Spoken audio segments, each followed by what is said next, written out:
এই যে মোৰ কাষত দেখিছে এম্বুলেন্সখন ইমৰি 108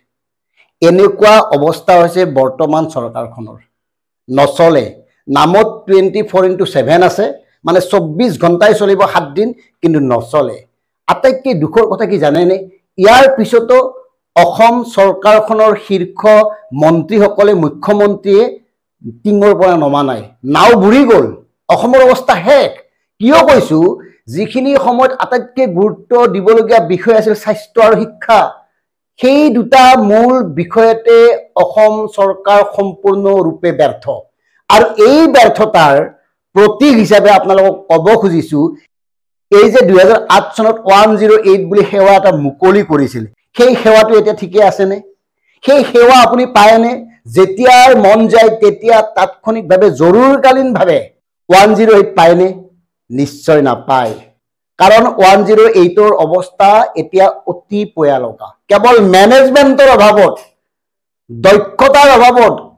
অসম চৰকাৰৰ অৱজ্ঞাৰ কাৰণে অতি শোচনীয় হৈ পৰিছে 108ৰ অৱস্থা আৰু যাৰ বাবে কৰ্মচাৰীসকলে প্ৰাপ্যৰ দাবীত আন্দোলন প্ৰতিবাদ কৰিবলগীয়া হৈছে মাজতে এটা বাতৰি ওলাইছিল নহয় মাজুলীত 108ৰ অভাৱত এগৰাকী প্ৰসূতিৰ কেনেকৈ মৃত্যু হৈছিল এনেকৈ অসংখ্য প্ৰসূতিৰ মৃত্যু হৈছে অসংখ্য লোকৰ মৃত্যু হৈছে সময়মতে 108 নোপোৱাৰ বাবে আৰু 108ত কিমান সুবিধা আছে তাৰ কথা কৈ লাভেই নাই কাৰণ অতি জৰুৰীকালীন অৱস্থাত থকা ৰোগী এগৰাকীক আনিবৰ কাৰণে ভেন্টিলেটৰ থকা কিমানখন 108 আছে এম্বুলেন্স আছে চৰকাৰী এম্বুলেন্স কিমানখন জিলাত আছে আপোনাৰ জিলাত আছে নে নিশ্চয় নাই কিয় হৈছে আৰু এই যে 108 আছে মাজে মাজে কিনি থাকে নহয় 2022 চনত প্ৰায় 80খন মান কিনিছিল 8 কোটি টকাত তাৰ আগত 306খন এনেকৈ কিনি আছে কোটি কোটি টকা ভৰি আৰু মাজতে এটা কথা কৈছো এটা সময়ত এনেকুৱা অভিযোগও ওলাইছিল যে চেনেলৰ ডিএছএনজি ভেন আৰু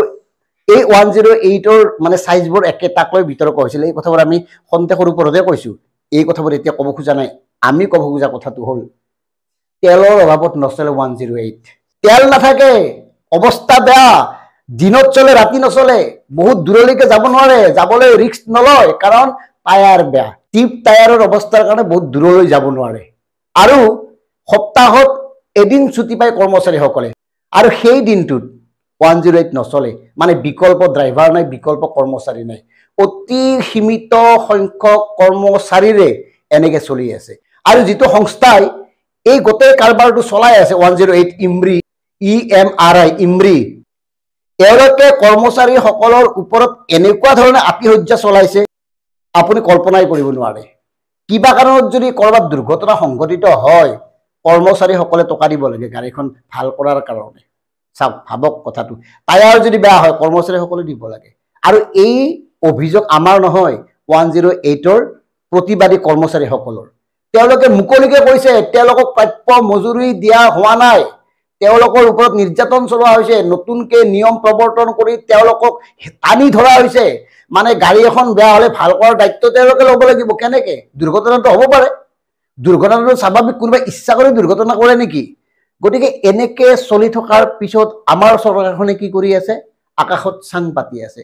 হাজাৰ হাজাৰ কোটি টকাৰ বিজ্ঞাপন প্ৰচাৰ কৰি আছে ইমান ভাল